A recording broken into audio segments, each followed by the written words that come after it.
आज घरोई इंग्लैंड और भारत मध्य तृतीय दिनिकिया खेल 1-1 सीरीज बराबर रही। ओल्ड ट्राफोर्ड ग्राउंड रे निज निजर बैटिंग त्रुटि सुधारी सीरीज हातेबा उभय दल योजना करिसेंती। फल मैच संघर्षपूर्ण हेबा निश्चित। उभय दल बैटिंग विपर्ययर सम्मुखीन हो सारी। प्रथम मैच रे इंग्लैंड 110 रन कर ऑल आउट हो जाइतिला। जवाब रे भारत 10 विकेट रे विजय हासिल करथिला। द्वितीय दिनिकिया रे इंग्लैंड 246 रन करथिला।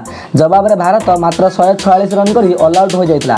वर्तमान उभय दल निकट में सीरीज जितबार सुजोग रही। आजिर मैच पर भारतीय दल चूड़ांत एकादश परिवर्तन करें। प्रसिद्ध कृष्णा स्थान में शार्दुल ठाकुर को सुजोग मिलवा आशा ठाकुर उपस्थिति बैटिंग शक्ति वृद्धि कर।